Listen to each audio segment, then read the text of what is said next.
Il espérait un triomphe. Il a récolté des huées.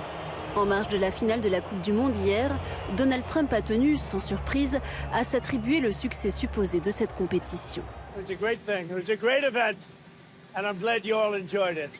Alors que Donald Trump s'éternise sur la pelouse hier soir, Gianni Infantino, président de la FIFA, l'invite aussi discrètement que possible à quitter l'estrade. Avec le match d'hier, s'achève une Coupe du Monde qui restera dans les annales comme celle du bling-bling. 105 $, le ticket de métro aller-retour pour assister à la finale hier. Et des billets qui tout au long de la compétition ont défrayé la chronique par leur cherté. 3 500 $, 2 billets. On l'a fait pour les souvenirs, on a passé un bon moment. C'est ridicule que ce soit aussi cher et la FIFA devrait avoir honte. Pas de siège, en dessous de 6 700 € pour la finale hier, selon la plateforme de revente SeatGeek. Tout semble avoir été fait pour maximiser la rentabilité de l'événement. Au-delà du business, cette Coupe du Monde a aussi battu les records des couacs diplomatiques. L'équipe iranienne n'a pas été complètement libre de ses mouvements. Des supporters de pays africains ont été déclarés persona non grata. Et un arbitre somalien a même été refoulé par la police des frontières. L'ONU a fini par réagir. J'espère vraiment qu'il y aura une remise en question en profondeur de la manière dont l'application des politiques migratoires affecte les droits de l'homme et la dignité humaine. Pas de quoi freiner les ardeurs d'un Donald Trump. Le président américain est allé jusqu'à décrocher son téléphone pour demander l'annulation du carton rouge d'un joueur américain auprès de la FIFA. Alors, les prochaines Coupes du Monde, qui envisagent déjà des compétitions à 64 pays, vont-elles accentuer cette tendance au foot business et à la politisation ? L'appât du gain a-t-il définitivement pris le pas sur l'esprit sportif ? Est-il encore possible de rectifier le tir ? Voilà, et pour en débattre ce soir, nous recevons Cyril Linette. Bonsoir. Bonsoir. Vous êtes ancien directeur général des sports du groupe Canal+. Vous avez aussi dirigé le journal L'Équipe et l'entreprise de paris sportifs PMU. Et selon vous, cette Coupe du Monde marque indiscutablement la victoire du foot business. On ne peut pas reprocher à la FIFA de le développer car le business, dites-vous, est aujourd'hui central dans le sport. À vos côtés, Lucas Aubin, bonsoir. Bonsoir. Vous êtes directeur de recherche à l'IRIS, spécialiste de la géopolitique du sport et de la Russie. Votre dernier livre avec Jean-Baptiste Guégan, La guerre du sport, une nouvelle géopolitique, c'est publié chez Talendier. Et selon vous, le carton rouge annulé après l'intervention de Donald Trump constitue un symptôme d'ingérence politique placé au cœur du jeu. Cette question d'ingérence dans le foot va se poser de plus en plus sérieusement dans les années à venir. Et puis, Vanessa Lemoigne, bonsoir. Bonsoir. Vous êtes journaliste à Beansport. Selon vous, Gianni Infantino, qui est donc le président de la FIFA, tient une posture ambiguë entre discours humaniste et logique purement business. Sa réélection quasi assurée en 2027 est le fruit, dites-vous, d'un lobbying assumé. Et pour entamer ce débat, c'est avec vous, Hélène, et l'objet du jour. C'est une bague, Jean-Mathieu, une bague que le capitaine de l'équipe espagnole, Rodri, a reçue de la FIFA. Cadeau, hein. Alors des bagues comme ça, il y en aura au total 2026 comme l'année 2026. 30 réservées aux Espagnols, aux vainqueurs. Et puis 1996 qui seront mises à la disposition, pardon, à la vente, bien sûr, pour les supporters dans le monde entier. Alors regardez cette bague, d'un côté, le trophée de la Coupe du Monde, de l'autre, les couleurs de l'équipe victorieuse. Elle est en or jaune, 18 carats, 89 diamants, 36 saphirs, 12 000 $, le prix, soit un peu plus de 10 000 €. Outrance, dérive du foot business, Cyril Linette, ou bien est-ce que c'est une évolution naturelle, finalement, issue de la tradition américaine ? En tout cas, on ne peut pas s'étonner que dans l'antre du sport business que sont les États-Unis, la Coupe du Monde ait été à ce point influencée par les manières américaines.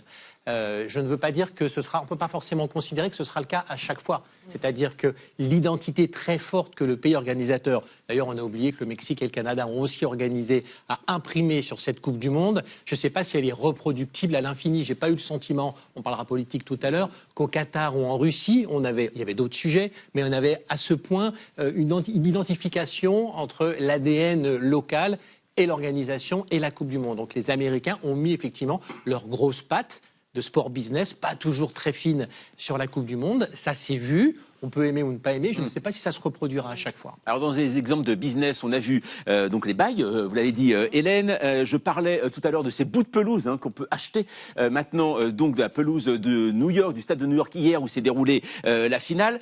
Il y a même des conférences de presse payantes. Ça paraît assez incroyable. Les prix, alors ça c'est pas la FIFA, mais le prix des transports aussi qui s'est envolé. Et regardez aussi combien ça a coûté, hein, les prix des transports.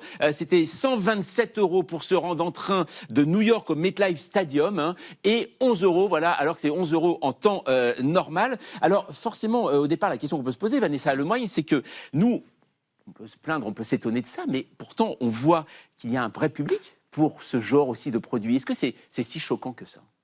Moi, ça me choque, ça c'est une certitude, parce que dès le départ, quand on a vu les prix s'envoler comme ça, la première réflexion que je me suis faite, je me suis dit c'est la Coupe du Monde des ultra-riches en fait. Et ça correspond un petit peu aussi à l'état d'esprit de Donald Trump, et c'est comme ça qu'il a inspiré cette Coupe du Monde. Après, au départ, on a vu des stades qui étaient vides pour la plupart. Et petit à petit, en fait, on a vu les stades se remplir parce que c'est aussi ça les États-Unis, c'est-à-dire qu'ils se sont pris de passion pour cette Coupe du Monde. Et c'était un petit peu l'objectif aussi, c'était d'emmener les populations. Au Mexique, tout de suite, c'est un pays de football, donc les stades étaient remplis. Le Canada, ils ont aussi cette culture autour du sport, comme les États-Unis. Et ça s'est rempli petit à petit pour arriver à cette finale où, au final, avec des tarifs qui sont absolument incroyables, et des places qui ont été prises, voilà, tout simplement. Lucas Aubin, on a aussi beaucoup parlé quand même des pauses fraîcheur, ces pauses finalement surtout publicitaires. On a des spots de 20 secondes qui ont été vendus 200 000 € au début et puis qui sont arrivés à plus de 425 000 € pour la finale. Là, on est quand même dans ce foot business. Ah oui, je pense que le titre de votre émission est parfait pour ça, évidemment. C'est-à-dire que le foot business est devenu énorme, mais c'est pas quelque chose de nouveau. Il faut bien se rendre compte que la FIFA, depuis sa création jusqu'à aujourd'hui, est montée crescendo. Ça n'est pas apparu ni sous Gianni Infantino, ni sous Donald Trump. Ça, c'est une chose et c'est important de l'avoir en tête. Par contre, très clairement, on atteint aujourd'hui un paroxysme, et un paroxysme qui modifie même les règles en fait, du football. Les pauses fraîcheurs, on ne les avait pas avant, donc maintenant on a une pause. Les entraîneurs peuvent discuter avec leurs joueurs, changer la tactique potentiellement, etc. Bon, donc c'est toutes les 15 minutes, en effet, le match s'arrête. C'est une fois par mi-temps. Une fois par mi-temps. Une fois par mi-temps à peu près. Mais on ne peut pas reprocher à la FIFA est une institution dont le métier est de développer le foot dans le monde. C'est pas une ONG, c'est une institution. Son métier, c'est d'aller chercher, de développer des produits, de développer le football dans des nouveaux marchés, et donc de générer le plus de revenus possible, sachant que ceux-ci, après ça peut poser des questions en termes de transparence, ont pour objectif de ruisseler auprès de l'ensemble du football mondial. Donc c'est pas une ONG, mais elle a quand même une vocation de tenir le football mondial. Si ce n'est pas la FIFA d'ailleurs, c'est des organismes privés dans tous les sens et le football ne se portera pas mieux. Donc on ne peut pas reprocher à la FIFA de chercher à générer du revenu. Quand vous développez des pauses fraîcheurs, moi je ne suis pas fan, je suis né avec le foot européen, ça fait longtemps que je regarde des matchs, ça m'a indisposé tout au long de la Coupe du Monde. Mais ça a permis, même si tous les pays n'ont pas adopté la même règle, ça a permis aux diffuseurs de vendre des publicités supplémentaires, y compris à Bein. Ça permet donc aux diffuseurs d'acheter les droits. Ça permet à des chaînes gratuites, des groupes gratuits comme M6, d'acheter les droits et de perdre un peu moins d'argent. Donc à l'ensemble des consommateurs de pouvoir suivre le foot à la télé. On ne peut pas dire tout et son contraire, c'est-à-dire on ne peut pas dire on veut que le football soit accessible au plus grand monde à la télé et empêcher les diffuseurs de faire de l'argent grâce aux pauses publicitaires. Donc je ne dis pas que c'est un élément positif, pas forcément, pour certains coachs peut-être, mais je pense que c'est un mal nécessaire, ça fait partie du développement. Et on va voir que quand même se faire de l'argent aussi, c'est tout un art, selon la FIFA, grâce à vous, Fanny, puisque vous en parliez de ces places pour la finale, justement à l'instant. Et pour assister à cette finale, il était question au départ de 4 catégories de tarifs. Et finalement, la FIFA a opté pour un système de tarification dynamique. En fait, de quoi il s'agit, ça ? Pour le dire simplement, c'est-à-dire que le prix d'une place au stade dépend en fait de l'offre et de la demande. Autrement dit, plus un match est demandé, plus les places seront chères. Ce système existe, on le connaît, pour les billets d'avion, les billets de train, certaines chambres d'hôtel ou concerts. Mais c'est la première fois qu'il est utilisé pour une Coupe du Monde de foot. Et la conséquence, ce sont des prix, vous allez le voir, qui s'envolent. Les places les moins chères pour la finale d'hier soir devaient à l'origine être vendues 700 €. Et les prix ont grimpé, regardez, à 6 700 € quelques heures avant le match, d'après le site de revente SeatGeek. Quant aux sièges les plus chers, le prix est passé de 9 600 € à l'origine à près de 189 000 € €. Avec cette augmentation des tarifs et avec en plus la multiplication du nombre de matchs, puisque nous sommes maintenant dans une Coupe du Monde à 48 équipes, eh bien les recettes de billetterie ont explosé, 2,6 milliards d'euros supplémentaires par rapport à la dernière Coupe du Monde au Qatar en 2022, ce qui représente 2,3 milliards d'euros. Les associations de consommateurs s'inquiètent, elles dénoncent le manque de transparence, de lisibilité du mécanisme, elles redoutent les spéculateurs en plus qui achètent par paquet les billets afin de pouvoir les revendre plus cher. Avec ce système, elles craignent aussi donc que les supporters les moins fortunés soient totalement exclus des stades. Il y avait 60 000 Colombiens dans les matchs du Colombie ou 50 000 Équatoriens dans les matchs de l'Équateur. Justement, la question c'est qui, Vanessa Lemoyne, peut s'offrir aujourd'hui des places à ces tarifs-là pour aller voir un match de foot? Pour moi, en tout cas, c'est ce que j'ai commencé comme ça, c'est les ultra-riches. Le meilleur exemple, c'est que lors de cette finale, il y avait en bord terrain, parfois on a pu voir ça sur les matchs de l'équipe de France, c'était avec les partenaires de l'équipe de France, où il y avait des privilégiés, mais ce sont des gens qui avaient gagné leur place, de pouvoir assister sur un canapé aux rencontres. Là, en fait, c'était des packages qui étaient vendus avec les hospitalités, donc l'accès en loge pour aller rencontrer les légendes FIFA et compagnie, et de pouvoir suivre la rencontre en bord pelouse pour un tarif de $1 million. Juste rappeler qu'à la base, alors moi je comprends le côté business et je travaille pour un diffuseur qui effectivement fait de l'argent en diffusant de la pub pendant les pauses fraîcheur, mais à la base, quand on dit pause fraîcheur, ça veut dire que c'est pour les joueurs qui puissent boire de l'eau parce qu'il fait trop chaud, ce qui n'est pas le cas dans un stade climatisé comme l'équipe de France face à l'Espagne où il faisait 22 degrés et donc la pause fraîcheur n'était pas forcément essentielle. Mais aussi, je rappellerai juste autre chose, c'est que le football, à la base, c'est quelque chose où tous, on peut sortir dehors, mettre une paire de chaussures, une chaussure de chaque côté, faire des buts et que n'importe qui puisse y jouer. Donc en fait, je ne comprends pas le principe de se dire que n'importe qui ne peut pas accéder à une rencontre. Bien sûr. La politique s'est invitée quand même dans ce mondial largement. Un arbitre somalien refoulé du sol américain, des supporters iraniens privés de billets. Il y a des organisations de défense des droits de l'homme qui vont publier un rapport en septembre. Lucas Aubin, est-ce que ça peut changer quelque chose ? Changer quelque chose, je pense que tant que la FIFA n'est pas touchée directement, soit au portefeuille, soit à l'audiovisuel, à sa diffusion, etc., ça ne changera pas, à mon sens, grand-chose. La FIFA fonctionne en silo, en fait, concrètement. Elle a les pleins pouvoirs en son sein. Elle possède la Coupe du Monde de football. Elle la loue tous les 4 ans à un ou plusieurs pays. Donc, forcément, de ce point de vue-là, elle ne subira pas ces conséquences. Par contre, elle peut modifier sa politique à partir du moment où des groupes de personnes décident de boycotter la compétition si ça ne respecte pas X ou Y règles. Elle peut, si, je ne sais pas, un pays, par exemple, décide de dire, en fait, nous, ce football-là, il ne nous intéresse plus, donc on voudrait, je ne sais pas, organiser une autre compétition en parallèle, etc., ça pourrait la mettre en difficulté. Après, le problème, c'est que la FIFA a un monopole. Je vous vois justement faire une moue, mais elle a un monopole sur le football. Mais c'est tout le problème, justement. S'il y avait une concurrence au sein même du football, ça existait ce que vous dites, parce que l'UEFA qui organise les compétitions comme la FIFA, mais au niveau européen, elle a été contestée un moment par un organisme privé pour organiser la Super League, mais c'était pour toujours plus de libéralisme, de ticketing, d'hospitalité, de droits télé. C'est certainement pas pour basculer du côté sport populaire, sport pour tous. Moi, je pense que ces grandes institutions, elles sont pas parfaites, mais elles ont le mérite néanmoins de faire en sorte qu'il y ait une forme d'unité et qui garde quand même une forme de fonctionnement pyramidal à l'organisation du foot et à la redistribution. Quant à la politique dans la Coupe du Monde, je suis désolé, mais ça n'a jamais été un monastère, la Coupe du Monde. Ça a toujours existé. Depuis 1930. Justement, est-ce que pour vous, tout de même, là, même des personnes qui n'aimaient pas le football ont pu constater, lors de cette affaire avec Folarin Balogun, vraiment ce joueur américain, Donald Trump a appelé le président de la FIFA pour lui dire il faut enlever le carton rouge. Là, on a vu quand même l'implication de la politique à son plus haut niveau. Le célèbre Brésilien Garrincha était suspendu pour la finale de la Coupe du Monde 62 et il y a une intervention politique qui a fait qu'il a joué le match et le Brésil a gagné la finale contre la Tchécoslovaquie. Mais justement, en fait, c'est justement ça. C'est-à-dire que ça, on ne peut pas le glorifier, le valoriser. Ah non, bien sûr. Justement, c'est-à-dire qu'aujourd'hui, vu que tout le monde le voit, tout le monde a vu le coup de téléphone de Donald Trump. Mais à partir de tout là, le monde l'a toujours vu, il a toujours su, en fait. Oui. Mais la Coupe du Monde, à cette vague-là. C'est juste que c'est plus grossier quand c'est Trump, parce que c'est Trump. Alors, c'est plus grossier. Justement, on va le voir avec vous. Allons-y. On va le voir avec vous. Entre Donald Trump et Gianni Infantino, pas plus tard que vendredi dernier, avant la petite finale, avant la finale, conférence de presse avec le président de la FIFA qui prend la parole aux côtés de Donald Trump. Écoutez. would not have been such an incredible success without you. Your administration, every single person in the White House contributed to create this safe and secure and joyful environment to live something that the world has never seen. Alors là, on entend, c'est même la complaisance d'Infantino pour Trump. Est-ce que, Vanessa Lemoyne, vous parleriez d'une relation presque incestueuse entre ces deux hommes?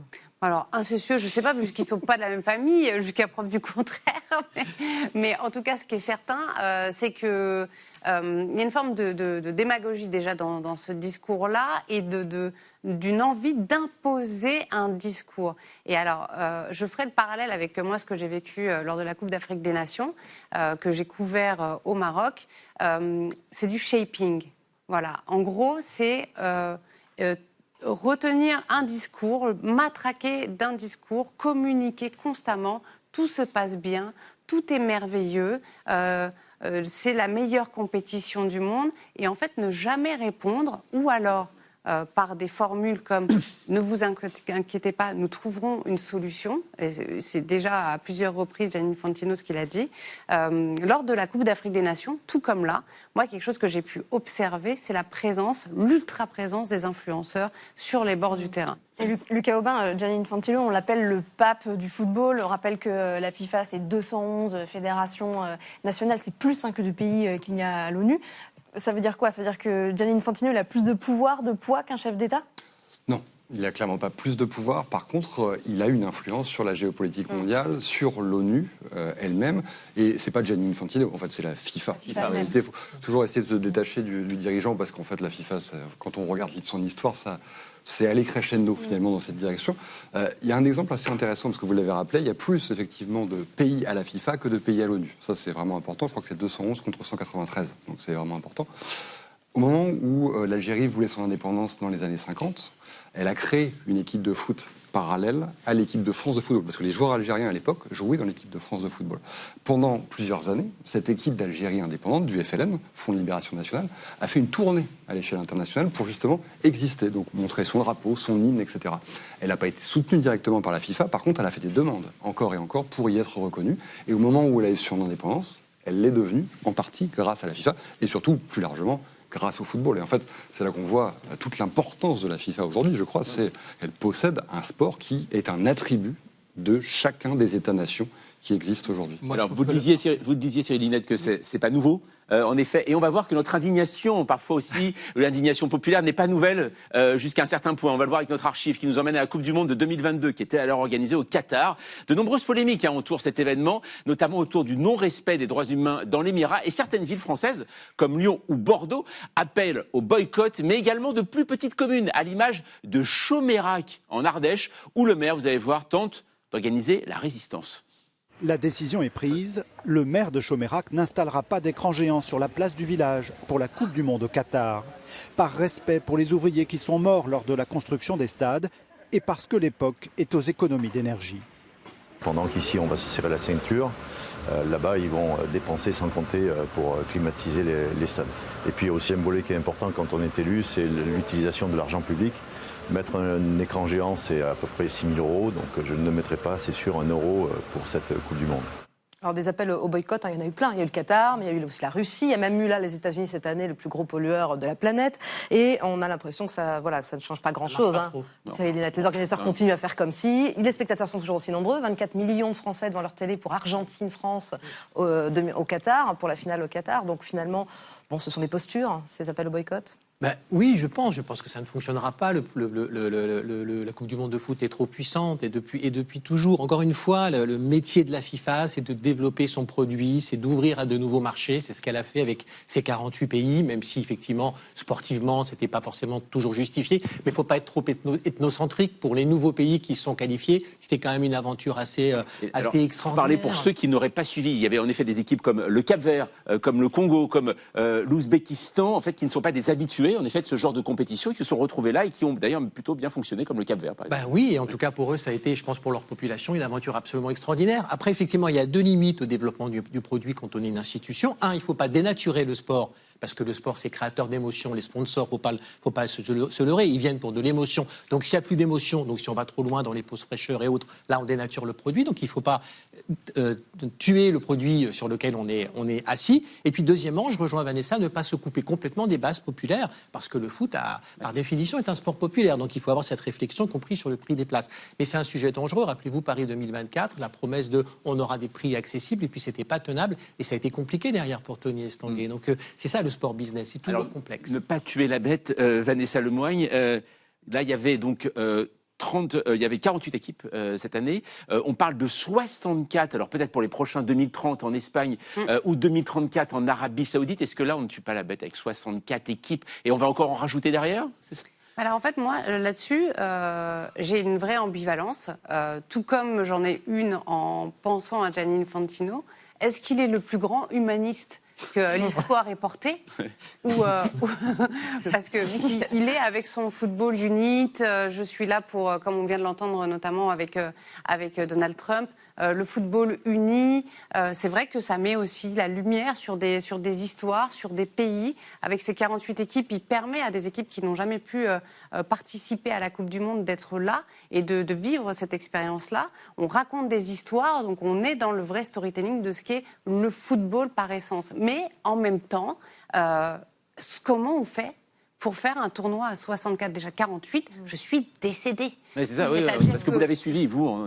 Donc, je n'ai pas dormi la nuit, tout simplement. Là, bon, pour ce qui est du Maroc, Espagne, Portugal, la prochaine, ce sera la journée et on sera en Europe. Mais comment on fait 64? Est-ce qu'on fait un pré-tournoi, finalement et après, on a le tournoi l'été? Ou est-ce qu'on va faire une Coupe du Monde qui va durer quoi, 3 mois?